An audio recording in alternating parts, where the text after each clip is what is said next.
다 같이 묵도함으로 예배 시작합니다.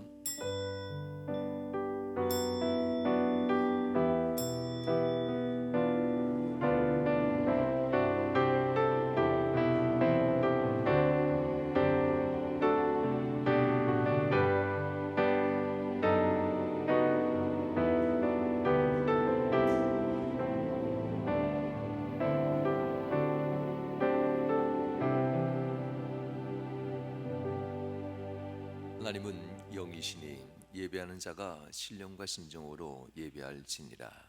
아멘. 자리에 일어나셔서 1장 찬양드립니다.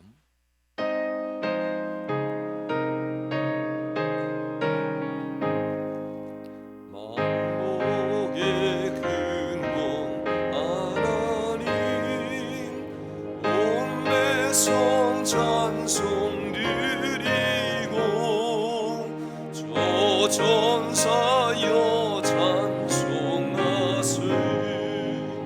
찬송성 구성자 성령.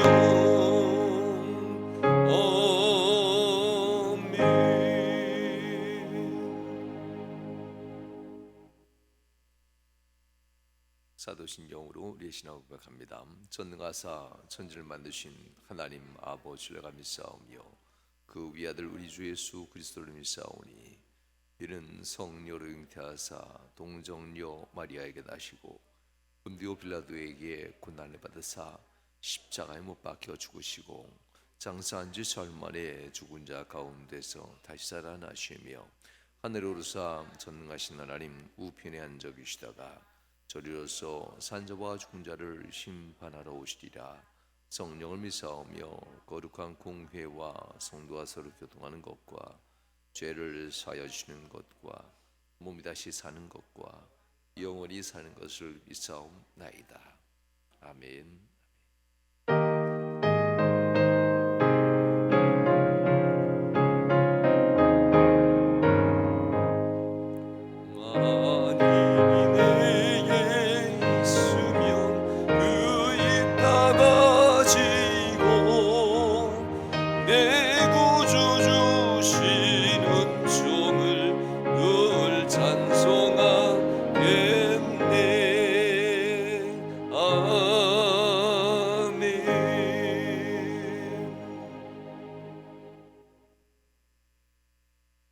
교독합니다. 내가 산을 향하여 눈을 들리라.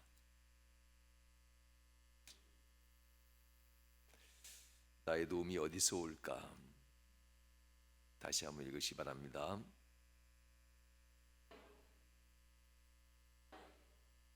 여호와께서 너를 실족하지 아니하게 하시며 너를 지키시는 이가 졸지 아니하시리로다.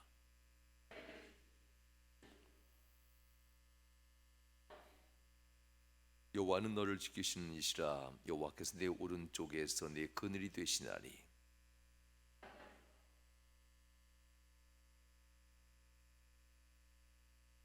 여호와께서 너를 지켜 모든 환난을 면하게 하시며 또 내 영혼을 지키시리로다.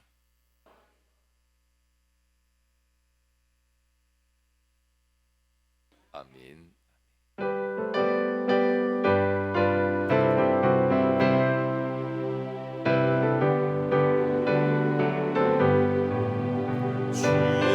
성을 내가 들으니 사랑한단 말일세.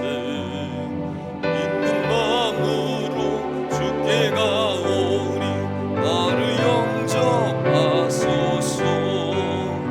내가 매일 십자가 앞에 더 가까이 가오니 구세주 나를 정케 하소서. 아멘. 자리에 앉습니다. 기도하겠습니다.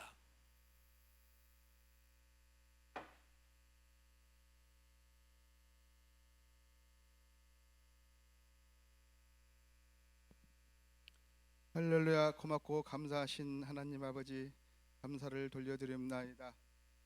2월을 맞아 그동안 움츠렸던 대지의 새로운 생명이 싹트듯 거룩한 주일 주님을 사모하며 예배 자리에 머리 숙인 성도들에게 바알 숭배 자들을 물리친 엘리야의 예벽에 되게 하여 주시옵소서. 말씀을 통하여 기쁨과 감사 아멘 은혜 가운데 사랑하는 성도 가정들마다 축복의 길로만 쓰임받게 성령님 도와주시옵소서. 지난 한 주간도 세상의 여러 가지 죄악을 헤매던 생각과 행함을 성령의 불로 모두 세워주시며 이 시간 참된 그리스도인으로서 모습으로 주님 앞에 예배 드리게 하여 주시옵소서. 사랑의 주님, 세상 가운데 경제가 어려워 많은 사업장들 가운데 영세 가운데 문을 닫고 있지만은 뚜렷한 해결책이 없어 안타까운 분입니다. 사랑의 주님, 백성들에게 어려움을 견딜 수 있는 큰 믿음과 은혜로 하나님 앞에 겸손히 무릎 꿇게 하여 주시옵소서. 부르짖을 때 성령님 응답하여 주시옵소서. 감사가 넘치며 상수 강물처럼 차고 넘치는 축복을 성도 형제 자매에게 부어 주시옵소서. 이 물질이 쓰이는 곳곳마다 하나님께만 영광 돌릴 수 있는 그러한 물질이 되게 하여 주시옵소서. 정책을 수행하고 나라를 통치하는 의정자에게 우주 만물의 참 통치가 되게 하나님께서 지혜를 넘치도록 부어 주시옵소서. 하나님을 경유하고 나라의 장래를 위하고 백성들의 봉사한다는 사명감으로 백성들의 소리에 귀를 기울이시며 나라의 사명감으로 주님의 은혜로 세상 은혜 가운데 우뚝 서게 이 민족을 세워 주시옵소서. 사랑의 주님, 홀로 영광 받으시기 합당하신 주님, 홀로 영광 받아 주시옵소서. 은혜를 주시는 하나님 아버지, 추위와 물질의 궁핍한 가운데 중국 신종 코로나 바이러스의 확신으로 노출된 가운데 우리 주변에 소외된 이웃과 몸살 감기 등 힘들어 하시는 형제자매들에게 주님의 귀한 능력의 손을 내밀어 모든 질병의 근원을 차단시켜 주시고 온전하고 건강한 나라 세상이 되게 하여 주시옵소서. 가정과 귀들의 행복 복된 가정들이 되게 하여 주시옵소서. 사랑의 주님, 단위에 세워진 담임 목사님께 생명과 같은 축복의 말씀 전실 때에 그 말씀에 성령께서 성령의 능력으로 함께 하여 주시옵소서. 담임 목사님 입술을 통하여 말씀이 선포될 때 오직 살아계신 하나님의 말씀과 영광만 돌릴 수 있는 아버지 하나님 되게 하여 주시옵소서. 하나님 아버지, 근심 걱정이 변화되게 하여 주시옵소서. 평안을 끼치니 곧 나의 평안을 너희에게 주노라. 내가 주는 건 세상이 주는 같이 아니하느니라. 너희는 마음에 근심도 말고 두려워하지 말라. 너희가 전심으로 나를 찾으면 또 내가 너희를 만나리라. 하나님 아버지, 축복하여 주시고 임족 세계 속에 어려움이 없도록 주님 차단 규제 막아주시고 이번 귀기를 통하여서 세상이 세계가 하나님이 살아계심을 만민이 증거하며 하나님께로 돌아올 수 있는 날이 속히 돌아올수록 함께하여 주시고 도와주시옵소서. 세상을 평안케 잔잔케 하여 주시고 늘 삶이 하나님께만 영광 돌리는 삶들이 되게 하여 주실 줄 믿고 감사를 드리며 사랑이 많으신 예수님의 이름으로 기도드려옵나이다. 아멘.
감사합니다. 거룩한 주일 주님께 나와 예배하며 하나님 앞에 경배하며 하나님 예물 드립니다. 예물 위에 복을 도하시고 하나님의 놀라운 축복으로 덧입히시사 하나님 11조가 하나님 앞에 연락되는 예물 되어 하나님을 기쁘시게 하고 하나님의 은혜 가운데 하나님 형통하는 물질 되어 기업이 잘 되고 또한 하나님의 은혜 가운데 사업이 직장생활이 가정생활이 풍요롭게 되는 복된 성도들 되도록 하나님 11조 위에 복의 복을 더해 주시옵소서.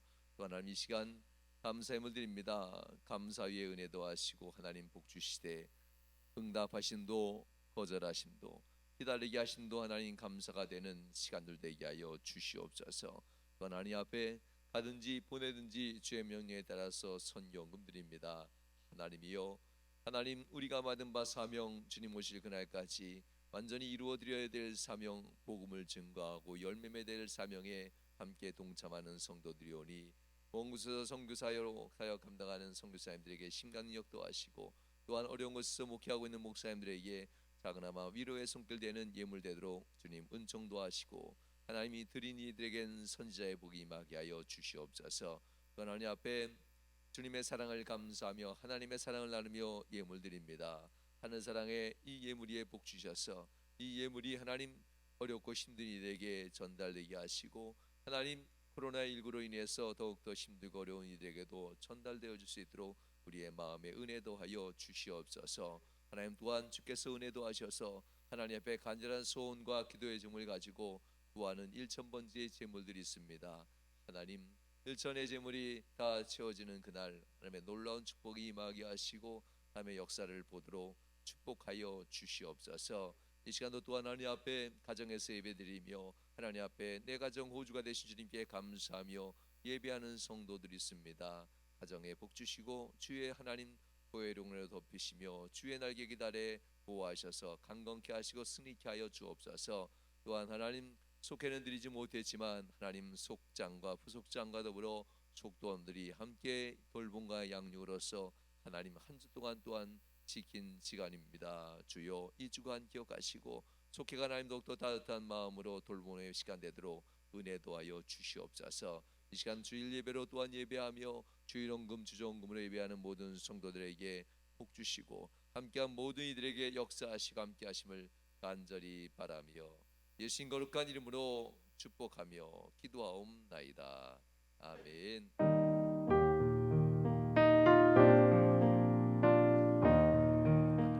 때문에 우리 명암교회 성도들과 더불어서 하루에 3번 중보기도를 제안하고 하려 합니다. 오전 10시, 오후 2시, 저녁 7시 최소 10분 이상씩 시간이 되는 분들은 함께 하시고요. 직장생활하는 분들은 저녁 시간 7시에는 꼭 각각 처소에서 이곳에 오셔서 하실 수 있는 가까운 분들 오시고요. 아니면은 그렇지 않은 분들은 또 각각 처소에서 집에서 하시든 어디서 하시든 아침 10시, 오후 2시, 저녁 7시 하루에 3번 다니엘이 하나님께 기도했던 것처럼 교회와 국가와 세계를 위해서 함께 중보기도 할 수 있기를 바랍니다. 은혜 받을 말씀을 봉독해 드리겠습니다. 오늘 말씀은 히브리서 7장 21절에서 25절까지의 말씀입니다.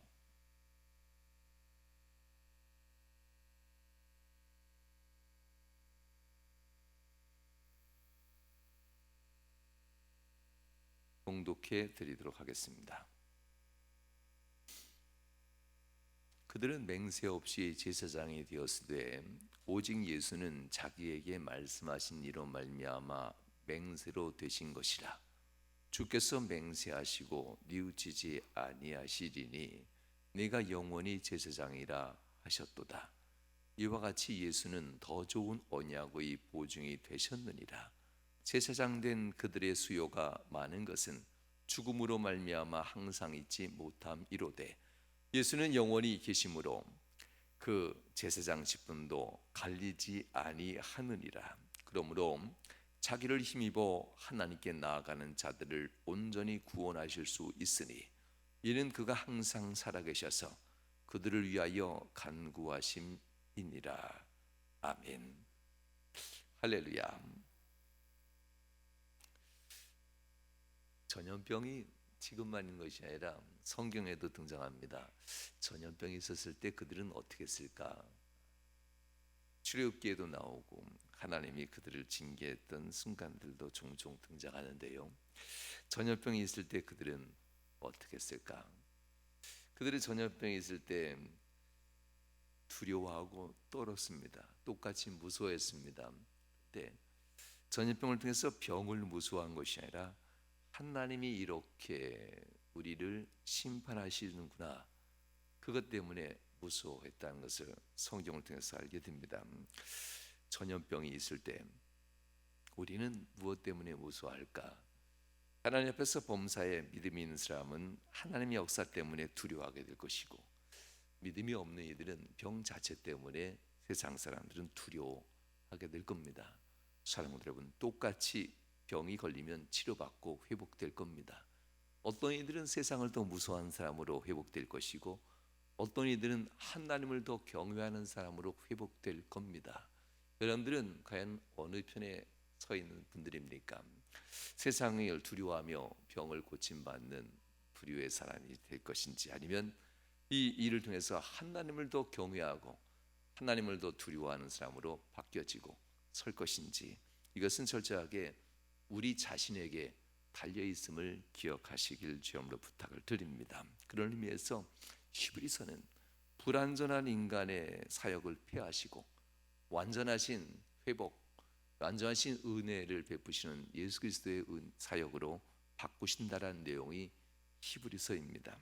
우리가 어떻게 예수님을 말미암아 구원을 받게 되었는지 깊이 있게 가르치는 성경이 히브리서입니다. 하나님께 주신 세상의 법도 귀하지요. 세상의 이 율법이라고 하기도 하고 법이라도 하는 것이 귀한데, 성경은 이것을 율법이라고 표현합니다. 그러나 율법은 철저하게 예수님이 세상에 오시기 이전에 주어졌던 구원의 길입니다. 예수님이 세상에 오시기 이전에 주어졌던 이 길로 말미암아 이스라엘 백성들은 구원의 길, 하나님을 경외하고 하나님을 떠나지 않는 믿음의 길을 가려고 생각하고 살아갔던 법이 율법의 길입니다. 그 자체로도 율법 자체는 완벽합니다. 따르는 인간이 많이 부족했던 것이지요. 하나님이신 율법 그 자체는 완벽한 구원의 길이 맞습니다만, 이 율법 조항을 다 지킬 온전한 사람이 없다는 것이 안타까운 당시의 현실이었습니다. 그래서 결국 율법은 내가 역시 한계가 있구나, 나는 역시 죄인이구나 라는 것을 깨닫게 하는 것까지밖에는, 인간들에게는 그 한계까지밖에는 줄 수가 없었다는 겁니다. 그래서 율법에는 인간이 죄가 많다는 것을 깨닫기 때문에 그 죄, 올바른 것만 진행하면 되는 것이 아니라 하면 할수록 내가 죄인인 걸 알게 되기에 하나님은 율법과 더불어서 제사라는 걸 줍니다. 제사를 통해서 속죄를 받는 거고, 제사를 통해서 감사로 하나님께 영광을 돌리게 되지요. 번제, 속죄제, 속건제, 화목제, 요제, 소제, 화제, 굉장히 복잡하지요. 이런 제사들은 철저하게 두 가지입니다. 내가 죄인인 것을 깨닫고 속죄의 제사를 드리기 위해서 율법 이외에 또다시 하나님이 주신 은혜가 바로 제사고요. 그리고 하나님이 이렇도록 우리를 사랑하심에 대한 그 감사, 그래서 감사의 제사, 속죄의 제사와 감사의 제사가 성경에는 등장합니다. 그러나 아무리 속죄의 제사와 감사의 제사를 아무리 많이 드린다 할지라도 여전히 오늘 지나면 내일 나는 또다시 죄인인 것을 깨닫기 때문에 내가 과연 구원받을 수 있을까 두려운 마음으로 살게 됩니다. 이 모든 제사 그리고 율법을 하나님과 인간 사이에 연결시켜주는 연결자가 필요했는데요. 이를 위해서 구약 성경에서 신약 성경에 이르기까지 하나님은 너희들은 세상의 직업을 갖지 말아라, 너희는 세상 가운데 살지 말아라, 세상에 땅도 소유하지 말아라. 요즘에는 뭐 그런 것이 다 폐해졌으니까 당시에 제사장에게 줬던 얘기입니다. 제사장들은 그 어떤 소유도 갖지 못합니다. 제사장을 선택하지요. 제사장, 하나님 앞에 제사를 위해서 준비되어진 사람. 그래서 제사 속죄의 제사와 그리고 감사, 화목의 제사를 위해서 준비되어지는 사람으로 제사장을 선택하게 되는데요.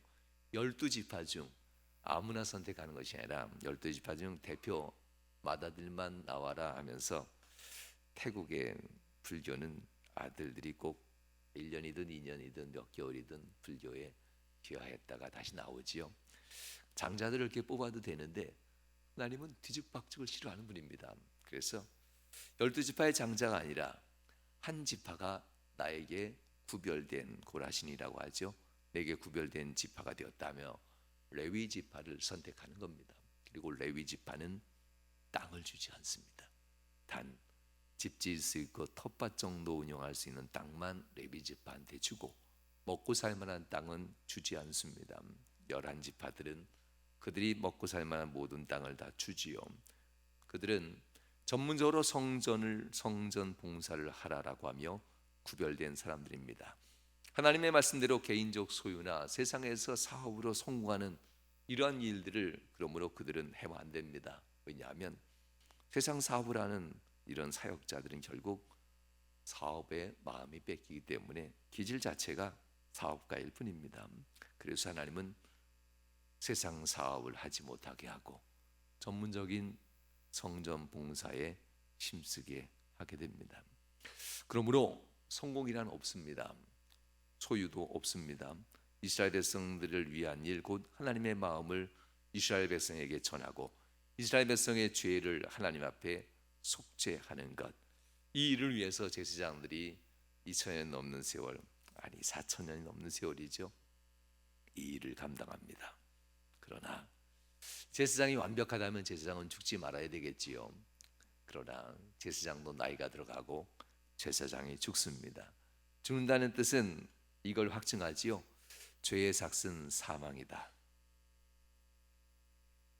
죽는다는 것은 그가 죄가 있다는 뜻을 얘기합니다.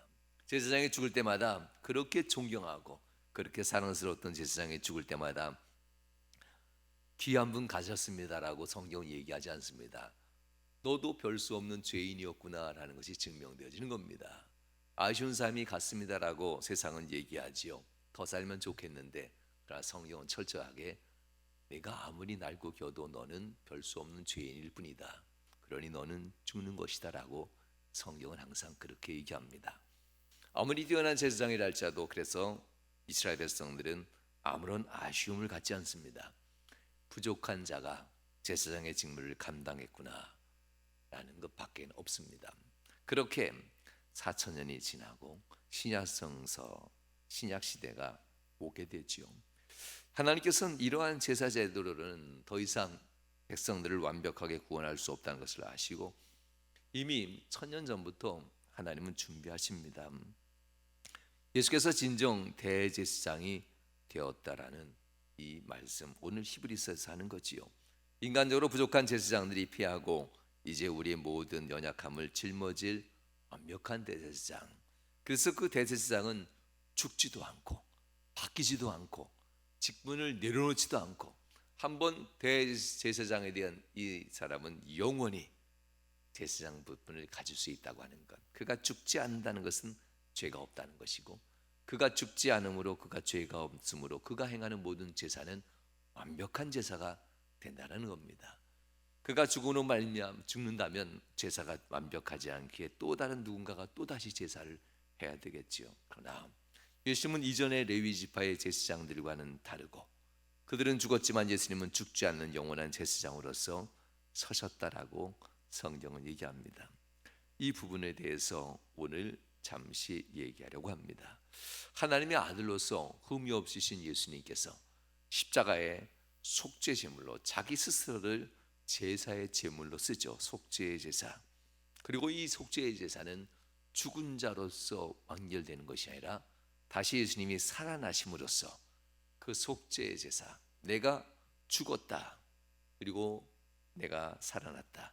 그러나 살아난 것도 사실이고 죽은 것도 사실이기에 살아나신 예수님이 이제 대제사장으로서 그의 죽음을 가지고 속죄의 제사를 단 한 번으로 드려지는 겁니다. 자기의 죽음이라는 걸 들고 들어가 모든 인류의 죄를 단 한 번 제사하고 이 제사장은 영원히 죽지 않는다라는 겁니다.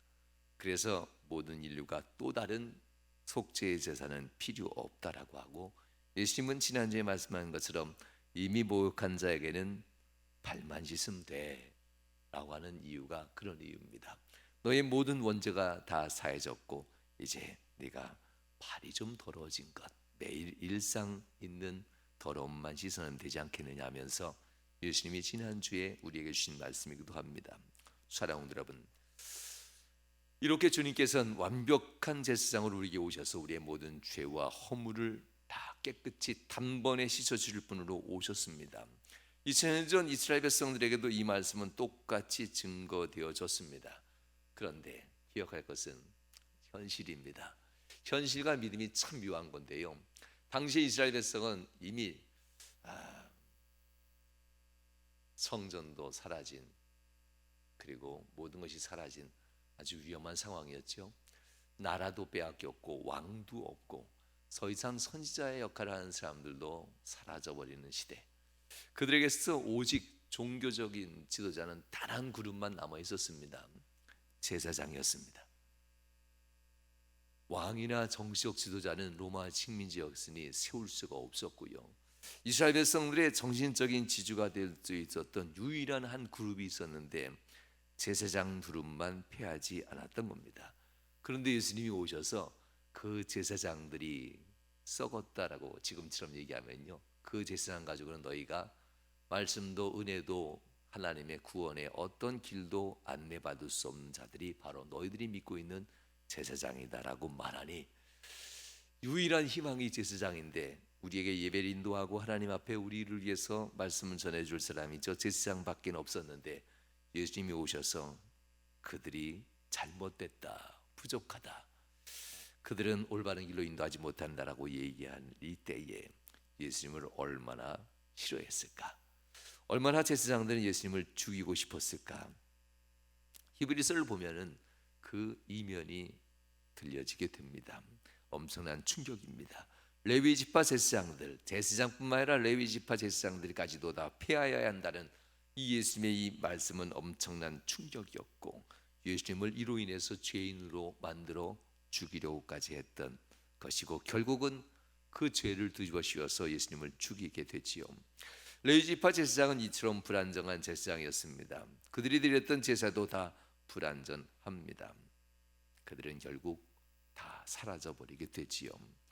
예수님께서는 과연 어떠한 반차라고 하죠, 누구의 뒤를 이어서 제사장이 되었을까?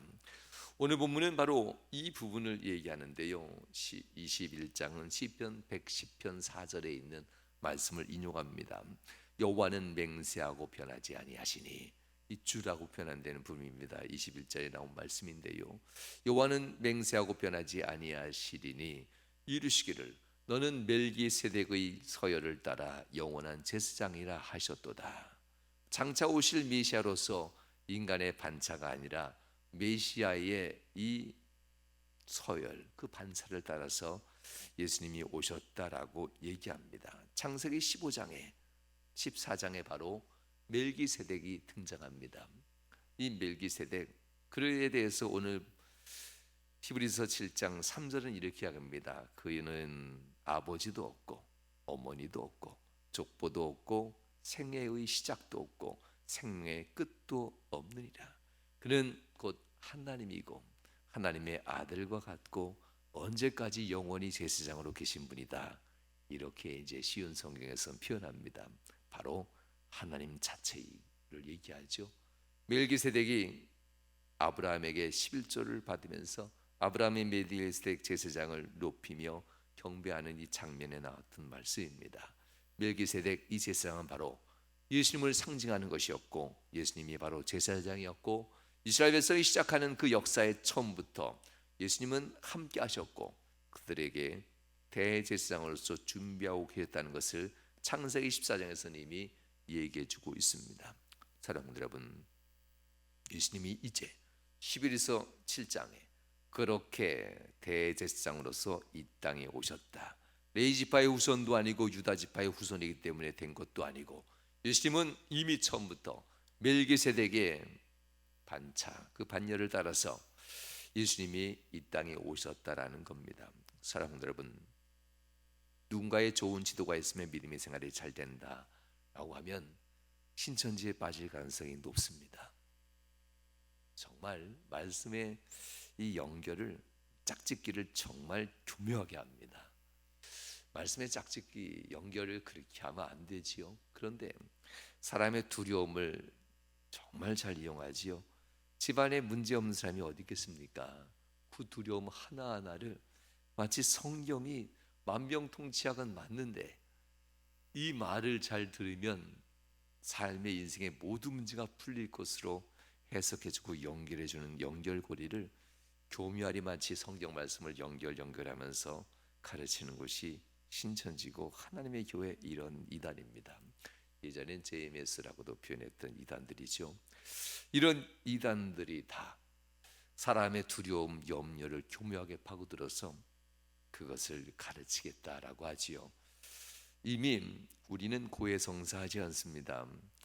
가톨릭은 여전히 고해성사하지요. 사제를 통해서만 하나님이 죄를 용서해 준다는 뜻입니다. 무슨 말이 그렇습니까? 신부들, 성직자라고 표현하죠. 가톨릭의 신부들만이 고해성사를 받을 수 있다라는 이 말은 예수님이 세상에 필요 없다는 말과도 같습니다. 예수님은 이미 누군가를 통해서 가르침 받아 믿음의 정통성을 유지하는 것이 아니라 예수님은 이 히브리서를 통해서 이미 내가 너희를 직접 만난다라는 얘기를 합니다. 율법에 따라 생활하는 것은 종교생활이라고 말할 수 있습니다. 종교생활, 바로 이 틈을 타고 들어온 것이 이단들이고 신천지고 하나님의 교회들입니다. 통일교도 마찬가지지요. 이 종교생활에 이 틈을 타고 들어옵니다. 율법, 말씀을 따라 사는 삶, 맞는 얘기 같지만 말씀을 따라 사는 삶이라기 이전엔 말씀을 행하는 주님을 따라 사는 삶이 신앙의 정통입니다. 말씀도 역시 주님의 은혜 가운데 우리에게 주어지는 것이니까요. 하나님의 말씀대로 살아야 한다는 이 강박감이 결국은 종교생활을 만들고 하나님 말씀대로 살아야 된다는 이 강박이 결국 이단에 빠지게도 한다는 겁니다. 결코 기쁨에 이룰 수 없는 신앙생활이 그러므로 종교생활입니다. 열심도 있고 충성도 있고 애씀도 있고 드림도 있고 헌신도 있습니다. 그러나 계속해서 죄를 짓고 계속해서 용서받아야 되는 이 말씀, 율법, 이 강박 속에 있는 이상 그는 스스로를 끊임없이 정죄하게 되고 그는 또 누군가를 끊임없이 정죄하게 된다는 겁니다. 종교생활하는 사람들의 입에는 항상 판단의 이야기들이 많이 나오게 됩니다.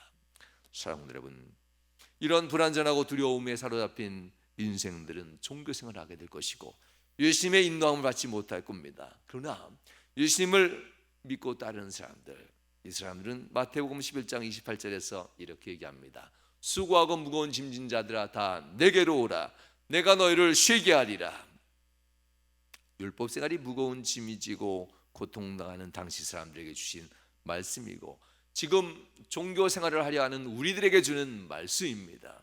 예수님을 만나기보다는 습관적인 신앙생활, 예수님을 만나 예수님의 은혜를 받기보다는 말씀, 내가 익숙한 말씀을 따라가는 이 생활들, 이 율법생활, 종교생활하는 이들은 더 이상 무거운 짐을 내려놔라 라고 합니다. 오직 내게 나와 나를 의지하는 너희가 쉼을 얻게 될 것이다 라고 합니다. 그런 의미에서 오늘 24절과 25절에선 주님께서는 영원히 계신 분, 그리고 주님은 그 제사장직을 힘들다 해서 내려놓지도 아니하시고 그 제사장들이 버겁다 해서 버리지도 아니하시고 영원히 제사장직을 간직하신 분, 이것이 바로 오늘 본문 7장 24절과 25절에 쓰는 말씀입니다. 사랑하는 여러분, 영원히 죽지 아니하시니 주님이 행하는 이 직분, 곧 우리들의 죄를 용서하고 이끄는 이 사역은 영원히 지속된다라는 겁니다. 제사장직 영원히 주님이 가지고 계시다는 것만으로도 우리는 얼마나 행복한가라는 부분입니다. 늘 살아계셔서 우리를 위해서 중재하시고 늘 살아계셔서 한 번의 중재가 끝이 아니라 지속적으로 죽을 때까지, 주님 나라 갈 때까지 주님은 우리에게 있어서 영원한 제사장이고 주님은 우리에게 있어서 영원한 구원자이시고 주님은 늘 살아계셔서 우리와 함께하는 분이라는 사실을 주님 스스로가 우리에게 간곡히 부탁하듯 말씀합니다. 사랑하는 여러분, 그러므로 우리가 주님을 믿었다면, 우리가 예수님을 믿었다면 더 이상 율법 생활을 하지 않아야 정상입니다. 우리가 주 예수님을 믿었다면 누군가를 판단하는 이 삶을 행하지 않는 것이 지극히 정상입니다. 안타까운 것은 예수님을 믿고도 율법 생활을 계속하는 이 종교인들이 많다는 겁니다. 영성이라는 책에 야코넬리의 책입니다. 마가렛이라는 소녀가 등장하는데요. 이 소녀 40년 동안 정신과 치료를 받은 소녀에 대한 이야기입니다. 그의 영혼이 왜 40년 동안 정신과 질환을 앓을 수밖에 없었을까? 40년이 지난 이후에 그가 자유를 얻게 되는데 그의 인생 40년 시운이 될 때까지 도대체 무엇이 그의 영성을 짓눌렀을까? 여기에 대한 이야기입니다.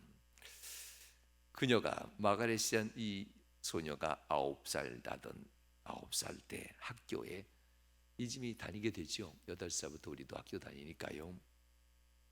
9살 학교에 가다가 지각을 참 많이 했습니다.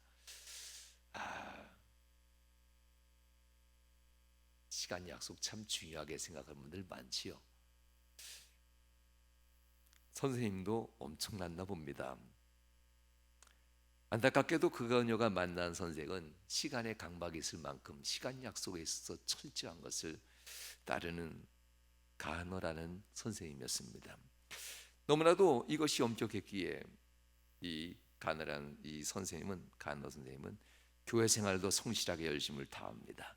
늘 깔끔하고 흐트러짐 없습니다. 모든 약속에 그는 절대 늦지도 않고 남들 늦는 것도 용서하지 않습니다. 마음으로 항상 정죄를 합니다. 이 가느라는 선생님 과연 학교에서는 어땠을까? 이 마가렛이 지각을 늘 하는 모습을 보고 너무나도 못마땅합니다. 어느 날 역시 마가렛이 지각합니다. 간호 선생님이 교단 앞으로 불러내지요. 그리고 교단 옆에 세운 뒤에 반 아이들한테 마가렛의 잘못된 것을 한 가지씩 부르게 합니다. 1번, 2번, 3번. 애들이 일어나면서 마가렛의 잘못을 얘기할 때마다 간호 선생은 그 칠판에 마가렛의 잘못을 하나하나 주홍 글씨죠. 쓰게 됩니다. 고쳐주겠다는 생각이었지요. 이 정도 충격이면 마가렛이, 내가 생각한 불성실한 이 마가렛이 고쳐질 거야 확신하면서 충격 방법을 쓰게 됩니다. 평소에 잘못했던 것, 아이들이 1명, 2명 처음에 말하긴 쉽지 않지만 2-3명 말하면 나머지 아이들은 자기가 기분 나빴던 것도 잘못으로 얘기하게 되지요. 1명, 2명이 물고 한번 듣기 시작하면 그랬던 것 같은데 남들이 얘기하는데 하면서 엉뚱한 얘기까지 덧붙이게 됩니다. 이렇게까지 갔답니다. 마가렛은 미련해요. 마가렛은 이기적이에요. 늦는 것과는 전혀 상관없는, 마가렛은 뚱뚱해요. 마가렛은 멍청해요. 사람들의 악한 것이 점점 심해지죠. 누가 더 악할까요? 25가지의 죄목이 칠판에 가득 쓰여지고 그것을 보는 것은 마가렛에 있어서는 정말 무시무시한 사건입니다.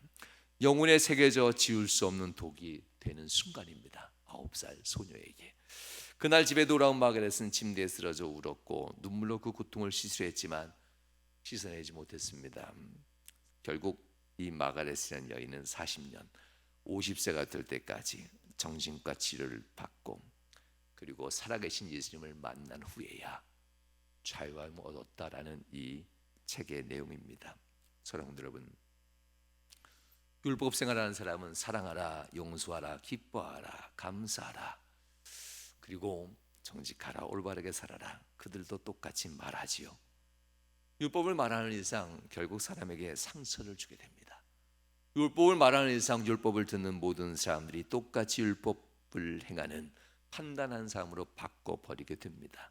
마음속 깊은 곳에 하나님을 두려운 하나님이라는 사실, 율법은 계속 이것만 깨우치게 됩니다.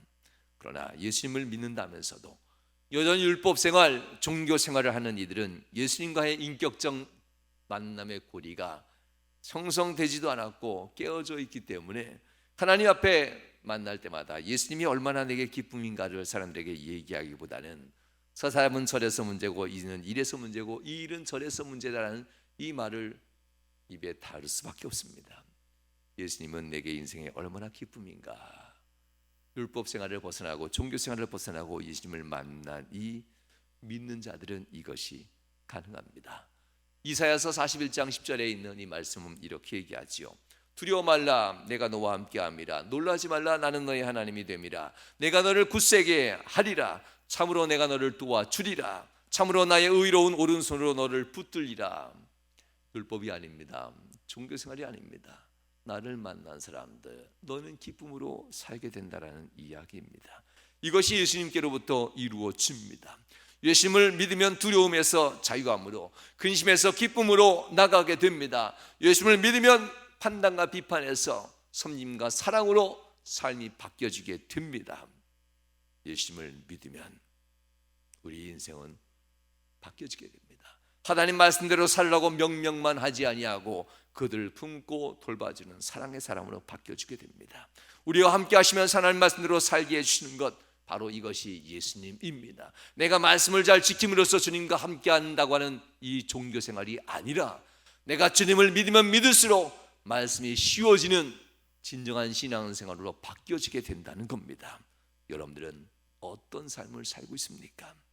우리와 함께 하시면서 하나님 말씀대로 살게 하는 주님을 만나십니까? 아니면 내가 말씀을 가까이 하고 가까이 함으로써 주님을 가까이 하려는 이 종교생활로 주님 앞에 서 있습니까?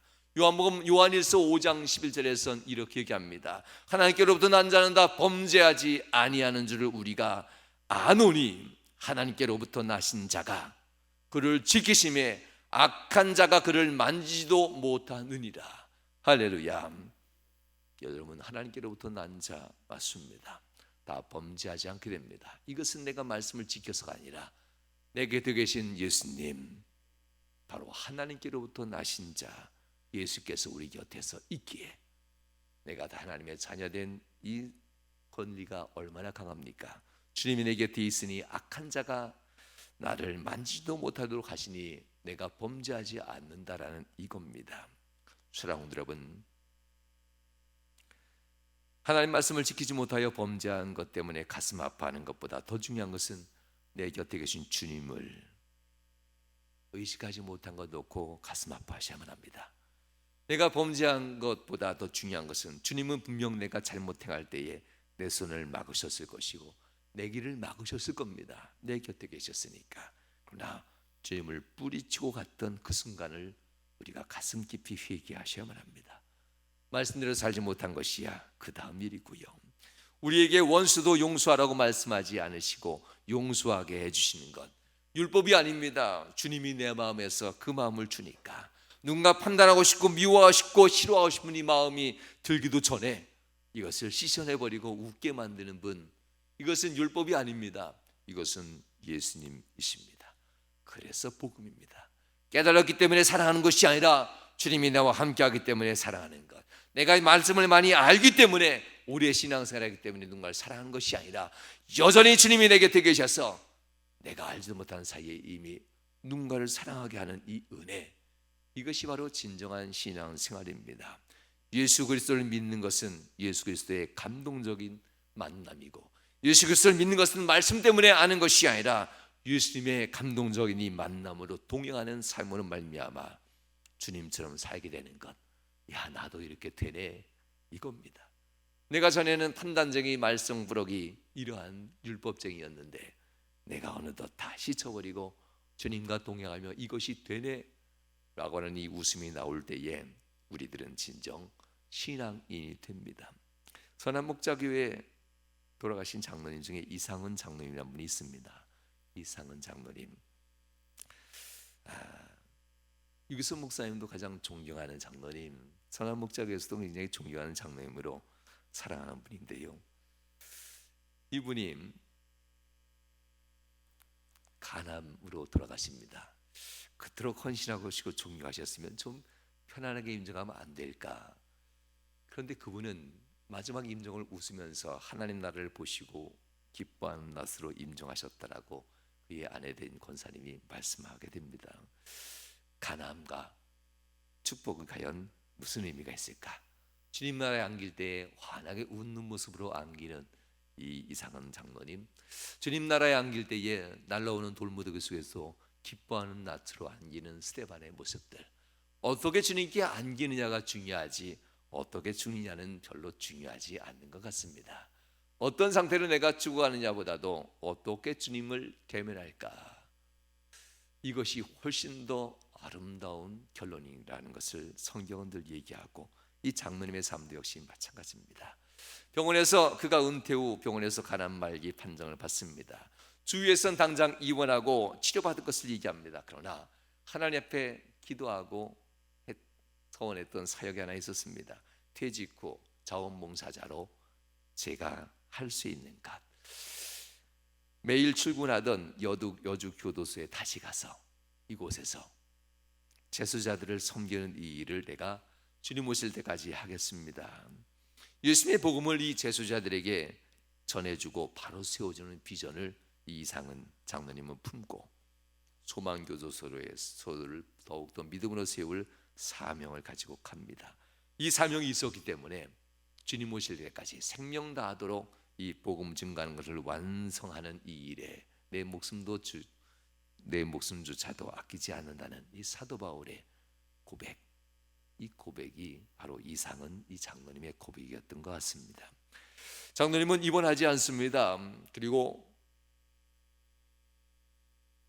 외래로 다니면서 약만 타고 치료만 받습니다. 하나님의 은혜로 3개월밖에 살 수 없다라고 진단했던 이 상황, 수술해야 되고 입원해라고 했지만 그 상황을 내가 아깝다, 마지막 3개월이라도 더 불꽃처럼 살리라는 마음으로 살고 감당합니다. 그렇지만 그는 5년 더 사셨습니다. 가난 말기면 고통도 크고 신속히 몸이 쓰러지는 것을 보곤 하는데요, 5년을 더 사시면서 매주일 예배를 드리고 담임 목사님에게 기도받습니다. 이 한 주간도 이 사역 감당하게 해달라고. 그리고 기도받고 가시고 5년 동안 사역 감당합니다. 암은 더 이상 자라나지 않고 그렇게 갔답니다. 그래서 지금도 이 고백을 했던 장로님 이런 고백을 했답니다. 하나님 고쳐 쓰시옵소서. 기도할 때마다 했던 고백이랍니다. 아니면 이대로 쓰시옵소서, 아니면 데려가시옵소서.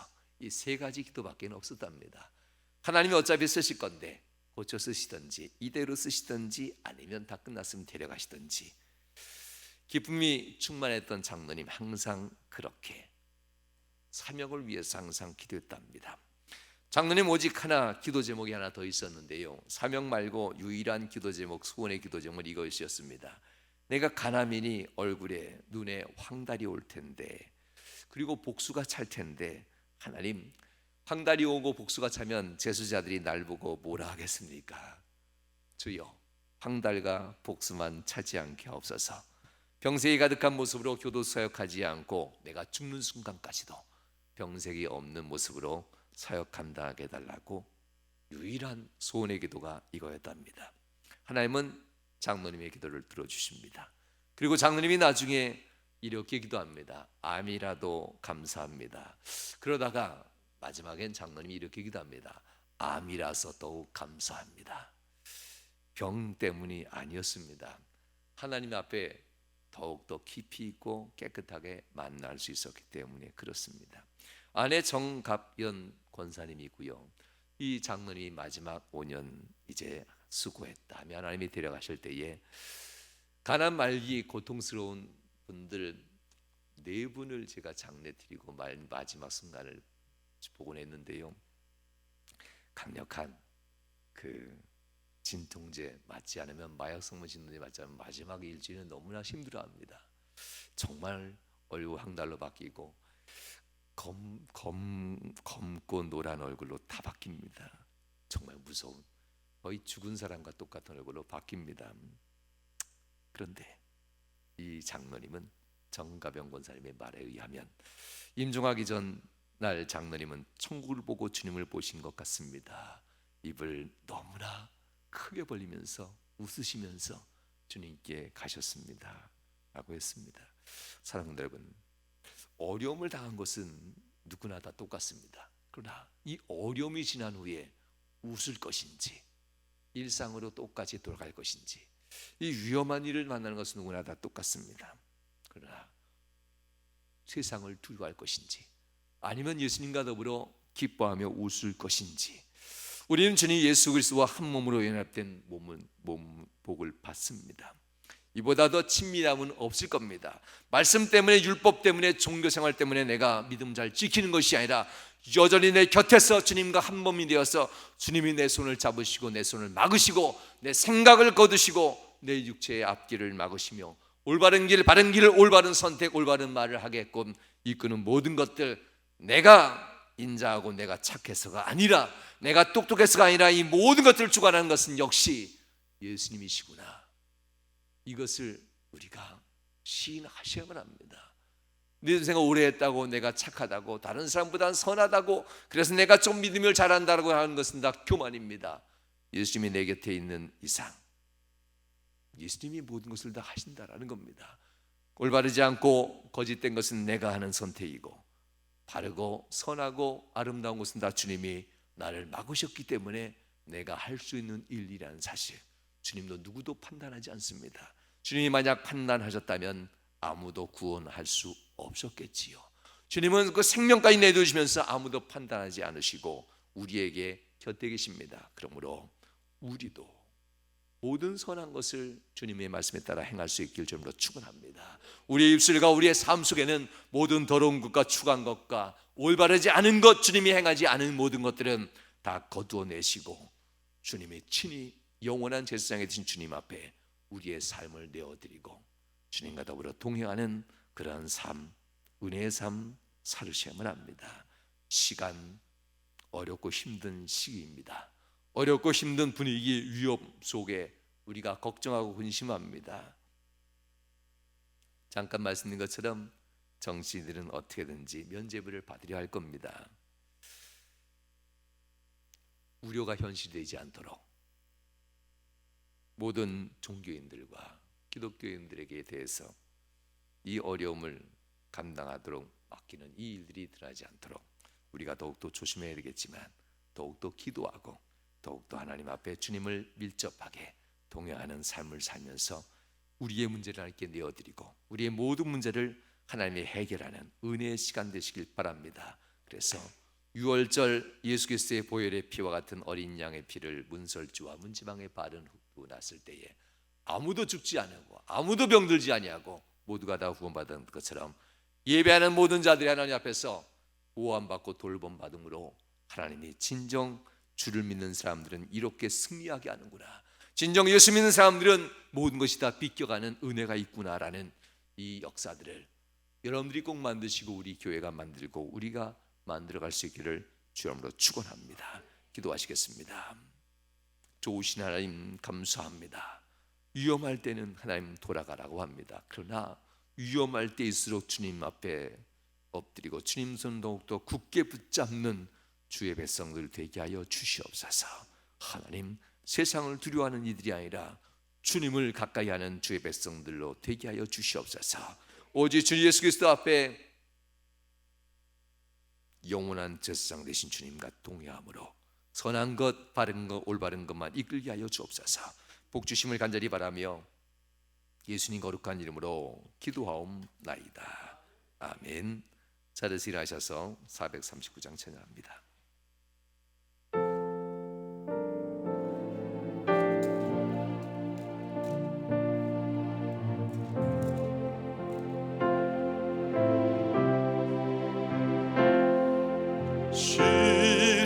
십자가로 가까이 나를 이끄시고 거기 흘린 보혈로 정케 하옵소서. 십자가로 십자가 무한 영광이 새 요단강을 건너는 영원한 시 없는 아멘. 이제는 아버지 하나님의 극진하신 사랑하심과 성자 예수 그리스도의 그 크신 은혜와 성령 하나님께서 내 주 교통 충만 역사하시는 은총이 사랑하는 모든 성도들 위에 이로부터 영원히 함께 하시길 축원하옵나이다. 아멘. 아멘.